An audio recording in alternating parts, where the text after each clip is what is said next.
بسم اللہ الرحمن الرحیم۔ السلام علیکم، آپ دیکھ رہے ہیں الف نیوز اور میں ہوں آپ کے ساتھ ماجد علی۔ شامل کرتے ہیں آج کی ون لائن ہیڈ لائنز۔ روس کے سر سے خطرہ ٹل گیا، بغاوت کی آگ جلتے جلتے رہ گئی۔ روس کی نجی سیکیورٹی فورسز ویگنر نے حکومت کے خلاف اعلان بغاوت کے بعد پڑوسی ملک بیلاروس کے صدر کی ثالثی پر اپنا فیصلہ واپس لے لیا، جس کے بعد روس خانہ جنگی کی جانب جاتے جاتے رک گیا۔ ثالثی کا یہ عمل روس کے صدر ولادیمیر پیوٹن سے ہم آہنگی کے ساتھ انجام پایا۔ کامیاب ثالثی پر روسی صدر ولادیمیر پیوٹن نے اپنے بیلاروسی ہم منصب کی قدردانی کی ہے۔ امریکی انٹیلیجنس کو ویگنر سربراہ کی پیوٹن کے خلاف بغاوت کا علم تھا۔ امریکی میڈیا امریکی خفیہ اداروں کو کئی دن قبل شواہد مل گئے تھے کہ روس کے نیم فوجی دستے کے سربراہ فوج کے خلاف بغاوت کی تیاری کر رہے ہیں۔ موقر امریکی اخبار Washington post, new York Times اور عالمی خبرساں ایجنسی کے مطابق وائٹ ہاؤس، پینٹاگون اور کیپٹل ہل میں روسی فوجی دستے کی بغاوت سے ایک دن قبل باقاعدہ بریفنگز کا اہتمام کیا گیا تھا، جن میں جوہری قوت کے حامل روس میں ہونے والی ممکنہ صورتحال کے متعلق صلاح و مشورہ اور تبادلہ خیال کیا گیا۔ ہندوستانی وزیر اعظم مصر کے دورے پر قاہرہ پہنچ گئے۔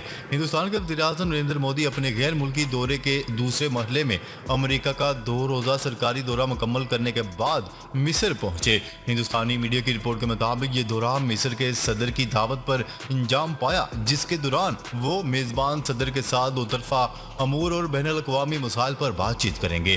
نریندر مودی کا یہ مصر کا پہلا دورہ ہے اور وہ 1997 کے بعد مغربی ایشیائی ملک کا دورہ کرنے والے پہلے ہندوستانی وزیر اعظم ہیں۔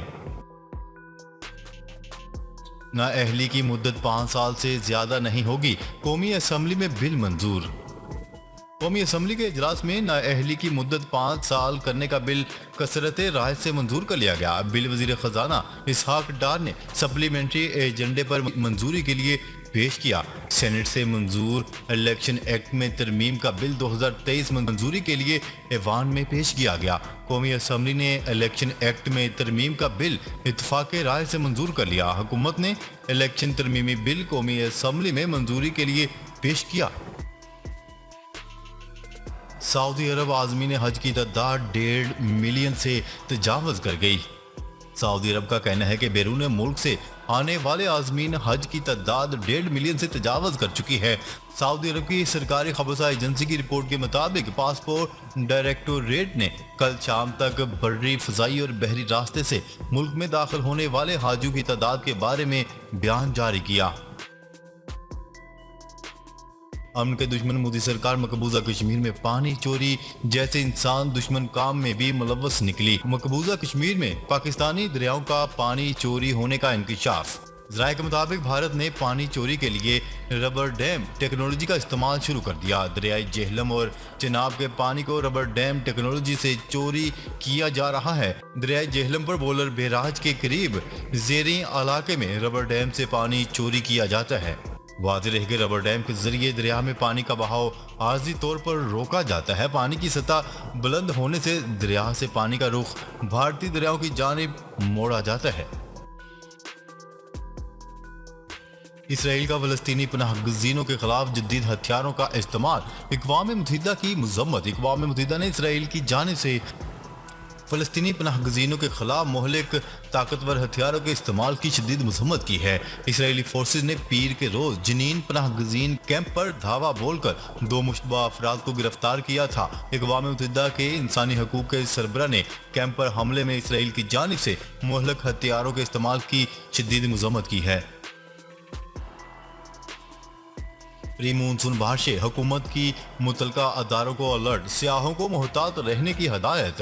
پاکستان پیپلز پارٹی کی رہنما اور وفاقی وزیر برائے ماحولیاتی تبدیلی و سینیٹر شیری رحمان نے ملک بھر میں پری مونسون بارشوں کے پیش نظر تمام متعلقہ مقامی اداروں کو الرٹ اور سیاحوں کو محتاط رہنے کی ہدایت کر دی۔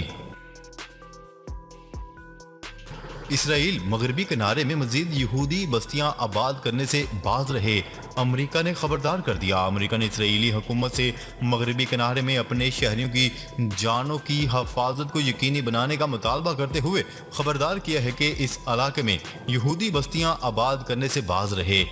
عالمی خبرساں ادارے کی رپورٹ کے مطابق امریکی وزارت خارجہ کے ترجمان نے مغربی کنارے میں ہزاروں نئی عمارتوں کے پرمٹ منظور کرنے پر اسرائیلی حکومت کو کڑی تنقید کا نشانہ بنایا ہے۔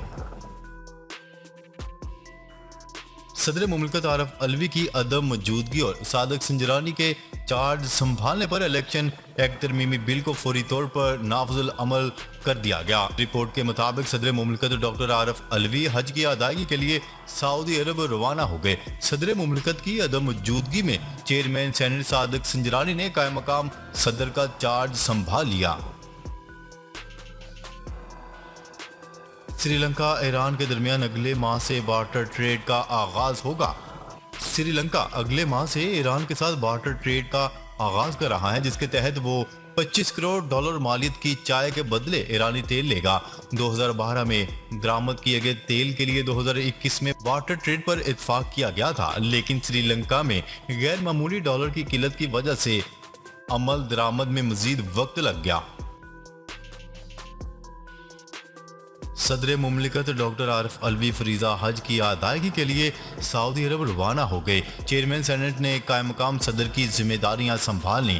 تفصیلات کے مطابق صدر مملکت ڈاکٹر عارف علوی فریضہ حج کی ادائیگی کے لیے سعودی عرب روانہ ہو چکے ہیں۔ ان کی روانگی کے بعد چیئرمین سینٹ صادق سنجرانی نے قائم مقام صدر کی ذمہ داریاں سنبھال لی ہیں۔ پاکستان میں رواں ہفتے کے دوران سونے کی قیمت میں 7,000 روپے تک کی کمی ہوئی۔ سندھ صرافہ بازار جولرز ایسوسی ایشن کے مطابق آج ملک میں سونے کی فی تولہ قیمت میں 2,500 روپے کی کمی واقع ہوئی، جس کے بعد فی تولہ سونے کا بھاؤ 2,14,500 روپے کا ہو گیا۔ لاہور میں ایشیا کی سب سے بڑی افیون فیکٹری دوبارہ کھولنے کی تیاریاں۔ پنجاب کی نگراں حکومت نے لاہور میں ایشیا کی سب سے بڑی افیون فیکٹری دوبارہ کھولنے کا فیصلہ کر لیا۔ نیوز رپورٹ کے مطابق محکمہ ایکسائز اینڈ ٹیکسیشن پنجاب نے لاہور شادمان میں قائم ایشیا کی سب سے بڑی افیون فیکٹری کو دوبارہ کھولنے کا فیصلہ کیا ہے، جسے 13 برس قبل بند کر دیا گیا تھا۔ محکمہ کے مطابق فیکٹری کے انتظامی امور ایکسائز اینڈ ٹیکسیشن کے پاس ہوں گے اور ایکسائز اینڈ ٹیکسیشن کا افسر فیکٹری کو بطور مینیجر چلائے گا۔ فیکٹری کو چلانے کے لیے مختلف صوبوں کی اینٹی نارکوٹکس کنٹرول ایجنسیز سے افیون حاصل کی جائے گی۔ اس ضمن میں افیون کی پہلی کھیپ 440 کلو گرام جلد موصول ہو جائے گی۔ پشاور میں بدترین لوڈ شیڈنگ دورانیہ 18 گھنٹوں سے بھی تجاوز کر گیا۔ پشاور میں غیر اعلانیہ لوڈ شیڈنگ سے گرمی کے ستائے شہریوں کے صبر کا پیمانہ لبریز ہو گیا۔ پشاور کے شہری علاقوں میں بجلی لوڈ شیڈنگ کا دورانیہ کئی حد تک بڑھ گیا۔ تفصیلات کے مطابق پشاور کے شہری علاقوں میں بجلی لوڈ شیڈنگ کا دورانیہ 10 گھنٹے سے تجاوز کر گیا۔ مضافاتی علاقوں میں 16 سے 18 گھنٹے تک کی لوڈ شیڈنگ کا سلسلہ جاری ہے۔ اس حوالے سے پیسکو ذرائع کا کہنا ہے کہ خیبر پختونخوا میں بجلی کی طلب 3,900 میگا واٹ اور سپلائی 2,300 میگا واٹ ہے، جبکہ خیبر پختونخوا کو اس وقت 1,600 میگا واٹ بجلی شارٹ فال کا سامنا ہے۔